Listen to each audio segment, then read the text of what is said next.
twongeye kubasuhuza kuri uyu munsi wa none. Uyu munsi tugiye kuganira ku nsanganyamatsiko igira iti The Faith, the Secret Key to Success, cyangwa se ukwizera ibanga ryagufasha kugera ku ntego, ryagufasha kugera ku cyo ushaka.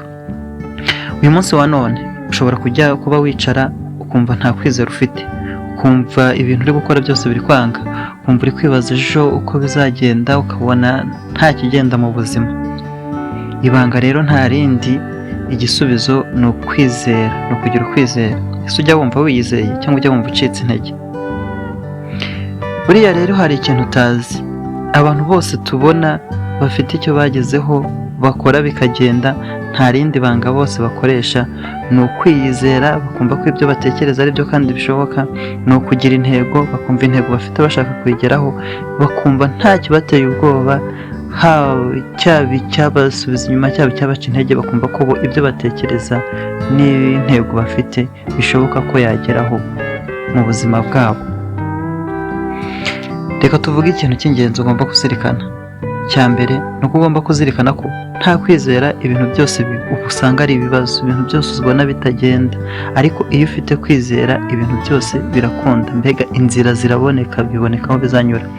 Hano hari urugero rw'icyamamare, turaza kuvuga ku byamamare bitandukanye. Hari urugero rw'icyamamare kimwe cyitwa Edison Thompson.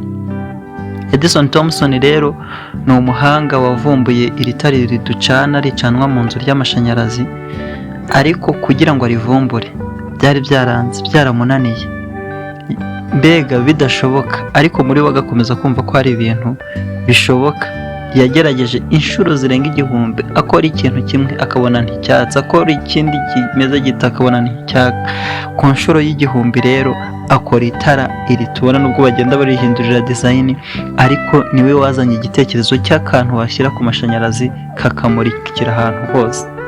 Urumva ko iyo acika intege inshuro ya mbere, iya kabiri, ya gatatu agacika intege, inshuro 1000, ni benshi baba bacitse intege, ni benshi baba badafite icyo bakiri gukora kugeza kuri uwo munota, ariko kugera ku munota wa nyuma ku nshuro y'1000 birashoboka ko ikintu utekereza uri kubona waburiye inzira cyakunda, nk'uko Thomas Edison yabikoze bigakunda.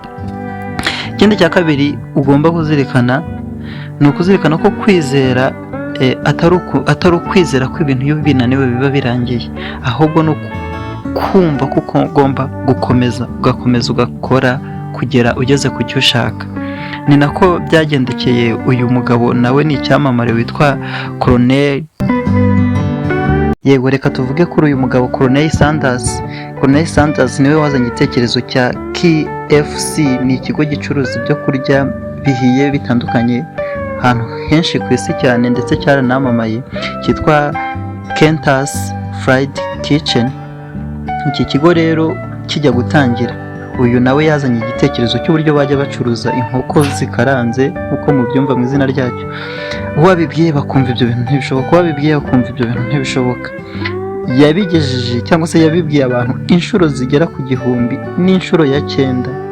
Ku nshuro y'1009 aba ari bwo bumva igitekerezo cye, ndetse yari yaranavuye mu kazi agize imyaka 60, nibwo yakomeje kugerageza. Bageze aho baramwumva bavuga ariko ibyo bintu birashoboka, byaranze nta n'umwe ubyemera. Wibaza umuntu watangiye atanga igitekerezo akorera abantu batandukanye, ntibumve igitekerezo afite, ntibagishyire mu bikorwa, aho aviriye mu kazi igitekerezo akigifite yumva gishoboka, akaba aribwo batangira kucyemera.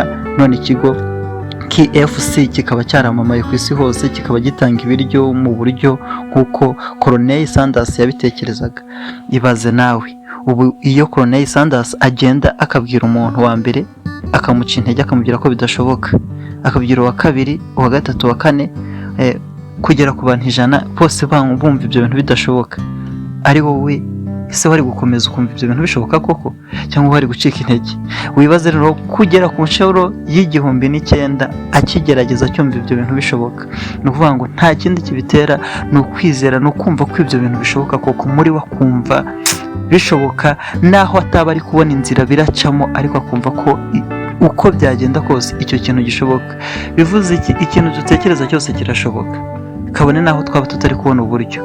Iyo twizeye ko icyo kintu gishoboka, uburyo byashobokamo, inzira byanyuramo ngo bikunde, inzira nayo ibizaboneka. Ubwonko bwacu butangira kureba n'inzira zitandukanye ibyo bintu byaza kugaragaramo. Ikindi cya nyuma twasorezaho tutavuze menshi, kuvuga menshi siko kuyamara, kandi si nabyo by'ingenzi cyane. Icyangombwa ni uko turimo kwizera mu mutima wacu, ni uko ukwizera kudufasha gutsinda.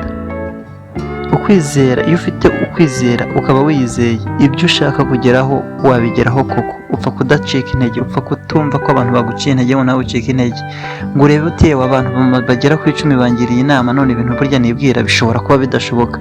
Ntabwo ibintu bishoboka kubera ko abantu babyumva, ahubwo wowe kubera ko ubyumva kandi ukaba wizera ko byashoboka, nicyo cyatuma bikunda. Rero kwizera kwagufasha kugera ku byo ukunda. Uyu bamwita Oprah Winfrey. Oprah Winfrey ni umugore wari ufite amagara atagaragara neza, ndetse yarakuriye no mu buzima bwa gikene.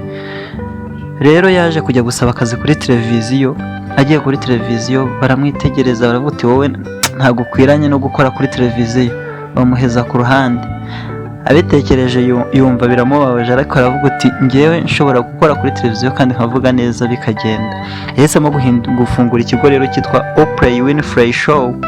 Ngira ngo kuri YouTube ugiyeho wahita ukibona. Uyu rero ni umugore w'umukire kandi abikesha kuvuga, kwigisha abantu bakanyurwa, bakumva ko ibyo yigisha ari ukuri, kandi akoresheje ya sura ye amateleviziyo yagiye yanga, akoresheje imvugo ye yagiye yanga. Uyu n'uyu munsi rero wasanga hari umunyamakuru cyangwa hari undi muntu ushaka akaza ahantu cyangwa ushaka gukora ikintu akagaragaza ko afite impano ye, abantu bamureba ku maso gusa bakumva ko bidashoboka, bakamwirengagiza.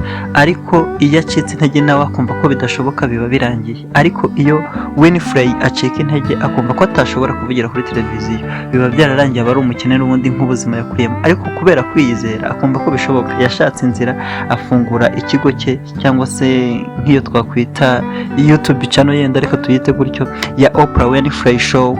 Aravuga, arigisha, abantu baramukurikira. Ni nawe wa mbere, ni nayo television cyangwa show ya mbere yakurikiwe ku isi, ituma nabo umukire. Bityo rero ubuzima tubamo tujye twizera. Niyo twumva hari igitekerezo gishya cyaje tugize, twizere ko gishoboka. Ntabwo kizashoboka kubera ko twabinyujije ku bantu bakemeza ko kirashoboka, ahubwo uko twumva ko gishoboka, uko dukomeza kugira inyota twumva ko ibyo bintu bishoboka, tukabyizera, nicyo gituma koko bishoboka.